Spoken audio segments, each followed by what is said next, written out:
Bom, foi um exercício muito interessante, porque a gente tem que fazer um vazio para entender o que o outro diz e não aquilo que a gente pensa que ele está dizendo, né? E o interessante é que assim, uma pôs o ponto de vista, a outra pôs de pontos de partidas diferentes, né? Mas que tinha um ponto em comum. Então, isso foi muito interessante. Então, aquilo que não existe o bem só bem e o mal só mal. Existe sempre um ponto de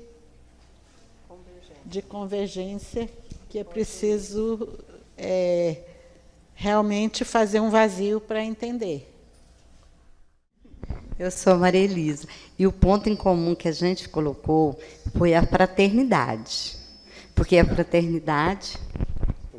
é só com a fraternidade que nós vamos conseguir chegar aonde a gente quer chegar. É na família, é com os filhos, é na escola. Então, essa educação da fraternidade. Não tem erro. Sou a Rafaela, mas quem vai falar é a Ana, minha parceira aqui do exercício. Boa noite a todos. Então, eu falei inicialmente achando que o maior problema do país era a corrupção. A gente faz um trabalho nas escolas judiciárias eleitorais, tentando resgatar nos jovens a esperança, né?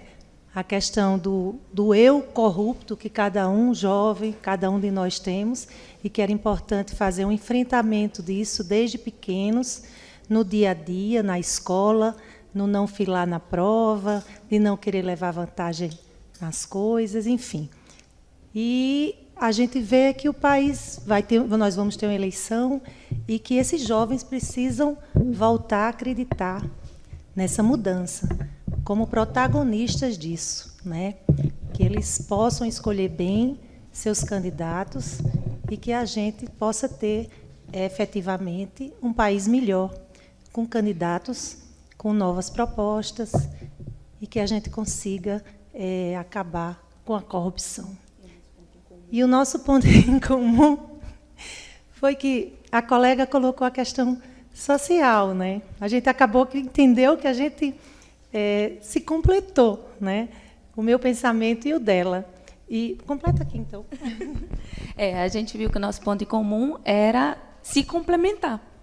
Porque a Ana falou, então, um pouco de como combater a corrupção, no ponto de vista dela. E depois eu disse que concordava, mas que eu sentia que teria que ter um olhar também social. Para a gente enfrentar a corrupção, não só individualmente, mas que a gente olhasse sempre na ponta as pessoas, né? Então, a gente viu que o nosso ponto em comum era complementariedade. Meu nome é Valdo.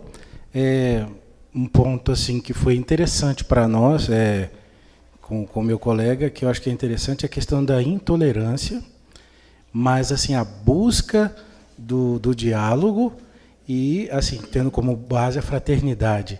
Mas uma coisa que ficou bem clara, assim, que eu queria até colocar, que é importante para nós, que ficou importante, né, nesse momento de acolher, foi de entender que, para que eu possa não ser intolerante com o outro, primeiro eu preciso saber bem aquilo que é, digamos assim, aquilo que é importante, não só para mim, né, mas para a sociedade em si, aquilo que é importante para mim, sei lá, como cristão, como cidadão, como chefe, pai de família, aquilo que é importante, saber acolher o outro, não sendo, digamos assim, tendo uma eu coloquei excessiva tolerância, mas, na verdade, não se permitindo fazer aquilo que não é o correto, certo? Então, essa história de fazer-se aquilo que o Carl Rogers coloca, de fazer essa escuta ativa para realmente se perder no outro, mas, ao mesmo tempo, colocar aquele valor que é importante para a construção da fraternidade, né? Não, digamos assim, saber que, por exemplo, eu tenho posições que são importantes para mim, que devo colocá-las com desapego para que se construa uma fraternidade verdadeira, certo? Vamos assim, eu não posso construir um cristianismo comunista, nem um comunismo cristão, entendeu? Porque são coisas que, digamos assim, não são, digamos, elas não são homogêneas, elas sempre vão ter pontos específicos que uma não pode transgredir a outra, mas que a gente possa, com a fraternidade, através do diálogo, entender o que é importante naquele fundamento, o que é importante no outro fundamento, mas gerar disso uma vida que seja boa para todos, certo? Respeitando o outro como meu irmão. Acho que a gente tem uma grande dificuldade, às vezes, de falar do que é difícil para a gente, né? Eu e Daldegan, a gente pensa bem diferente, né, Daldegan? Mas, assim, uma coisa que eu percebi, a minha dificuldade, e não é só com o Daldegan, não, minha dificuldade no diálogo é esse vazio, esse calar, para deixar, para absorver realmente tudo aquilo que o outro está falando. Por quê? Porque, por exemplo, o Daldegan falando aqui, eu ficava querendo complementar a fala dele, né, Daldegan? Aí, dando uma palavra, acrescentando uma palavra. Então, às vezes, eu sinto que a dificuldade de fazer esse vazio, como às vezes é difícil. A Taninha disse que não, mas é. Com você não, né, Taninha? E depois, outra coisa legal, porque, assim, que eu percebi no nosso diálogo, é que, por a gente pensar diferente, o quanto que enriquece, pelo menos a mim, né, quando eu ouço aquilo que ele fala, eu ainda provoquei um pouco a fala dele em relação à ideologia, e, para mim, foi gratificante ver que ele assumiu, sem fanatismo, sem obsessão, sem, sabe, o que estava errado do outro lado, da forma como aquilo que a gente estava discutindo, o tema que estava sendo discutido, tinha sido aplicado como solução no país. Então, assim, para mim foi ver nele essa abertura ao diálogo e a humildade de reconhecer, mesmo naquilo que ele acredita, mas ele dizia, é uma ideologia que não foi colocada em prática, e assumia que, de repente, tinha sido algo tipo que foi dito aqui, né, um discurso populista. Então, acho, para mim, foi assim gratificante, enriquecedor, e me dá esperança de que a gente pode dialogar, sim. Por outro lado, a gente acha que é o seguinte, quando é o caso dessa divergência, às vezes grande, de opinião entre os dois, talvez no próximo exercício que a gente for fazer, porque a gente quer fazer mais outros encontros igual a esse, né? Talvez fosse bom a tréplica, sabe por quê? Quando você falava, eu acolhia tudo e dei um resumo para você. Aí você percebia que o meu resumo ainda estava precisando de alguns retoques. E vice-versa. Quando eu falei e você resumiu, eu percebi que faltava alguma coisa ainda que eu pudesse explicar melhor. Por quê? Porque nossas categorias de pensamento são bem diferentes, né? Então, nesses casos, talvez fosse mais interessante um pouquinho mais de tempo para dar a tréplica, né? Para poder ficar limpo esse diálogo, que a abertura já é grande passo, né? A abertura ao diálogo, a humildade, ao acolhimento, mas ainda faltava mais um pouquinho para a gente entender melhor o outro, porque a gente, na primeira vez, a gente parece que entendeu, mas não entendeu, e então a tréplica seria bom na próxima vez. Meu nome é Tânia Borges. Klaus, quero agradecer, porque o que você colocou é de uma riqueza que eu penso que serve para todos os setores da vida, não só a política, né, a fraternidade em todas as áreas da vida. E essa fala é do Bento XVI, do Papa Bento, que não possuo a verdade, mas a verdade me possui.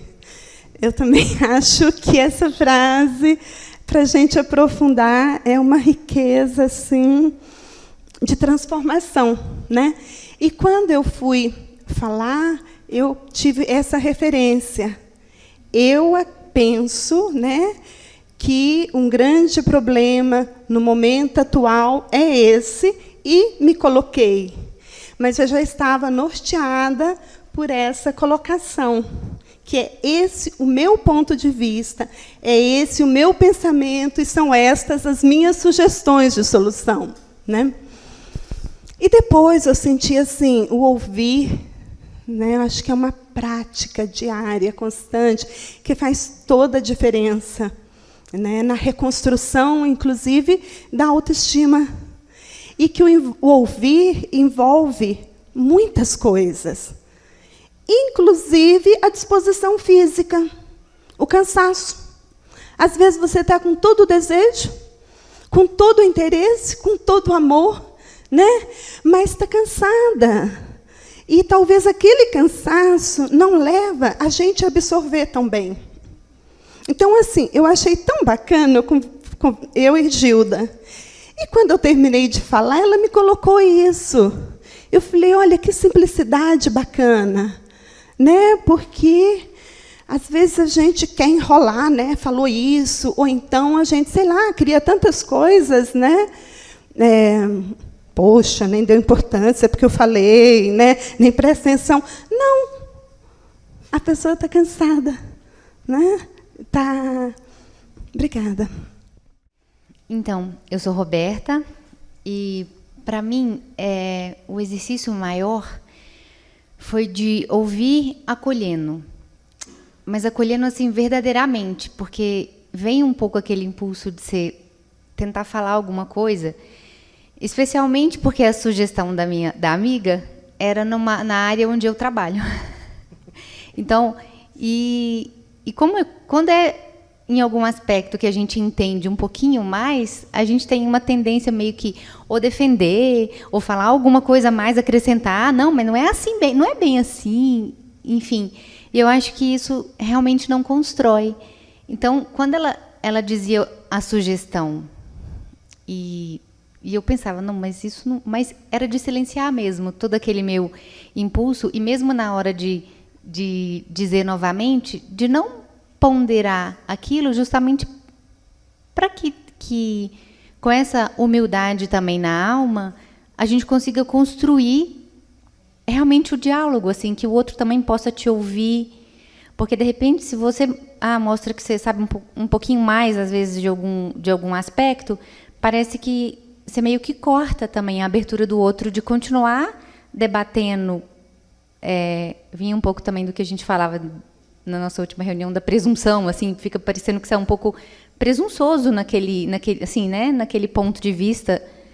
E na verdade, e não é isso, às vezes você quer só dar uma instrução melhor, mas nem sempre é visto como para construir. Às vezes o outro se sente intimidado quando você tenta explicar melhor algum aspecto em profundidade, né? Então eu sentia bem forte isso, como é importante fazer esse vazio e realmente às vezes nem acrescentar, mesmo que você um pouquinho naquele assunto entenda um pouco mais, mas de fazer esse vazio para que o outro consiga ter essa abertura e a gente consiga construir, ele consiga também te ouvir com igualdade, assim, parece que na forma de expressar, né? Então ficou forte para mim isso, desse silenciar com humildade, assim, e deixar o outro dizer tudo, assim, né? Eu vim porque eu consegui entender depois o resultado do nosso diálogo só agora. Porque nós conversamos e por termos ponto de vista assim de sonho muito parecido, o diálogo foi muito fácil. Só que quando a gente estava completando a pergunta de como fazer, né, a matéria do que nós discutimos, nós nos encontramos com as pessoas que pensam diferente. Ali no... E foi cair em si que falar de diálogo ou de sonhar um mundo de partilha, que foi o que nós mais conversamos, eu mesma, nós não tivemos tempo de partir para essa parte. Foi curto tempo para chegar nesse momento. Mas eu comecei a perceber que o desejo todo de discutir o maior problema, que no caso que ela apresentou a questão do que ela viu, que o maior problema que ela via, que vinha na cabeça, era exatamente os milhões de pessoas que não têm acesso à água encanada e a esgoto. E ela, quando eu me surpreendi, porque não estava esperando aquilo ali, então já foi muito rico, mas eu fiquei, posso dizer, feliz de perceber que eu estava totalmente em silêncio de pensamento. Não é muito fácil para quem pensa bastante.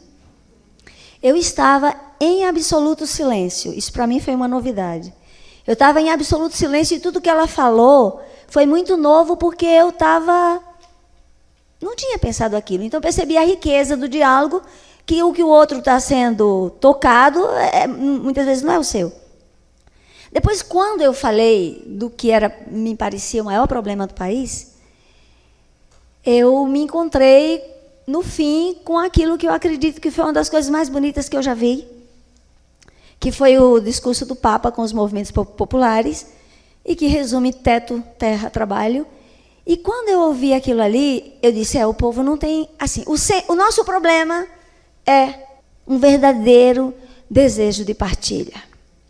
Aí nós dialogamos um pouco sobre a cultura brasileira, onde tantas pessoas acreditam que para serem felizes e bem-sucedidos, eles têm que se distinguir.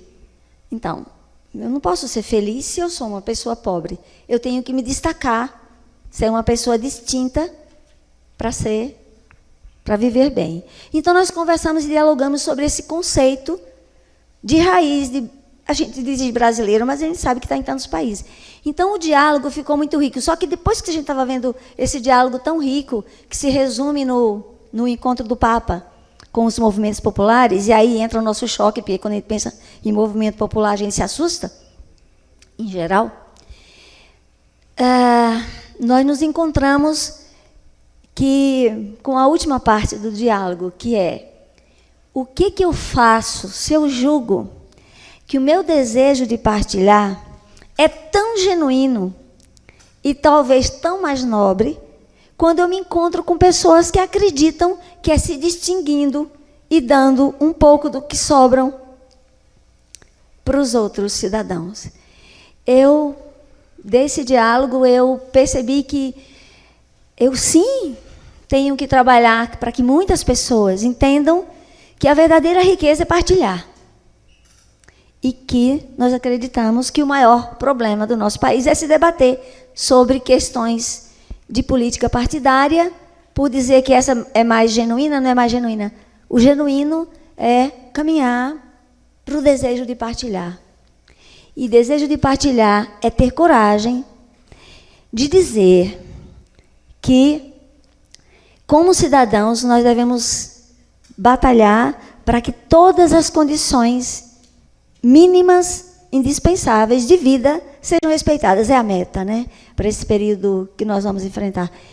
Mas o diálogo me desafiou a dar algo para que essas pessoas que estão bem distantes desse desejo de pensar assim, possam se sentir respeitadas no seu estilo, para que possam, talvez, alcançar a liberdade de querer ter pouco, para que muitos tenham o essencial. Então, o diálogo foi bem incrível.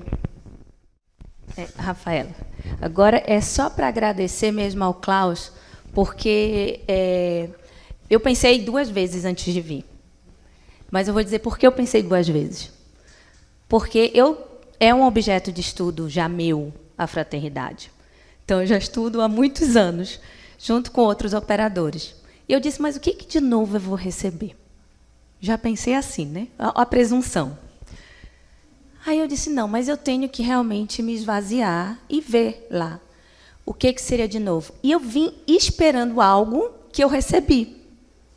Eu vim esperando que se tratasse, se fizesse uma abordagem também psicológica. Porque, assim, o diálogo, seja ele em qualquer âmbito, e na política, né, aqui em especial, precisa de uma certa condição psicológica, emocional. Eu não posso ter um diálogo com alguém que está um pouco desequilibrado. Então, eu gostei muito de ter citado Freud, que, com Carl Rogers, é justamente o extremo. Então, tratou de uma... Assim, né, claro, não foi em profundidade, tudo, mas foi essencial de colocar um que é psicanalista puro e o outro que é humanista. Então, por aí, eu disse assim, peraí, a preparação dele foi completa, porque ele pegou os extremos. Então, quando a gente realmente se esvazia, a gente consegue também circular nesses extremos. Então, eu posso mesmo pegar... Por exemplo, eu sou uma que não gosta da psicanálise. Mas, vendo a tua apresentação, eu pensei, não, mas eu não preciso ter um receio com isto, porque não vai atingir aquilo no que eu acredito, né? Então, assim, para agradecer mesmo, porque assim foi algo novo, e sugerir que a gente tenha mesmo, porque acho que foi uma oportunidade de diálogo, não só assim entre nós, mas com todos, né? Então, obrigada. Boa noite.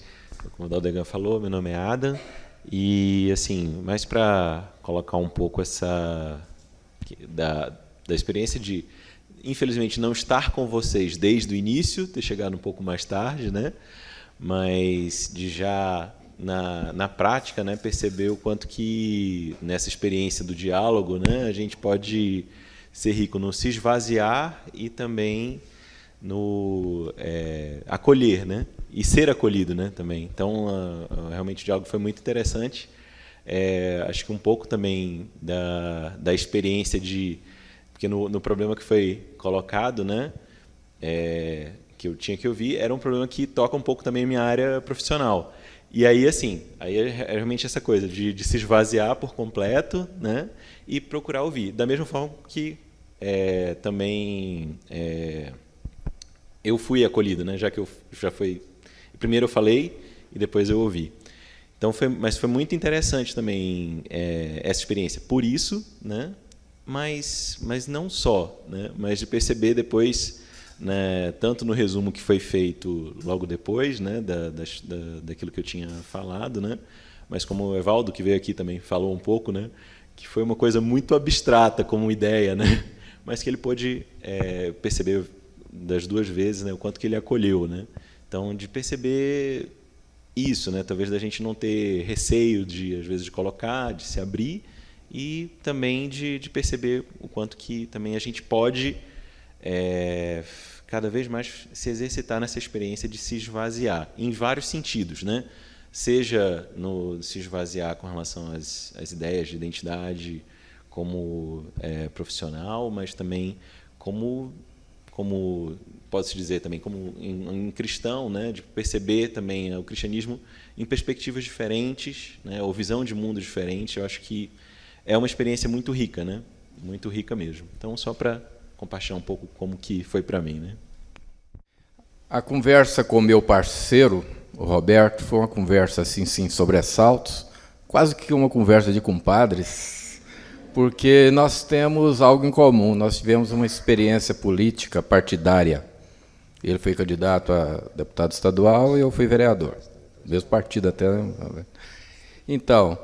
Mas da experiência em si, é claro que vem à tona, talvez até o mesmo, esse costume nosso de fazer política, que às vezes a gente tem ansiedade de, quando ouve o outro, de querer completar o que ele está falando, já estar pensando no que a gente vai responder. Então... Para mim, foi uma experiência, está sendo uma experiência válida, porque eu estou compreendendo esta questão dessa ansiedade, às vezes, da gente não fazer o vazio para ouvir completamente o outro.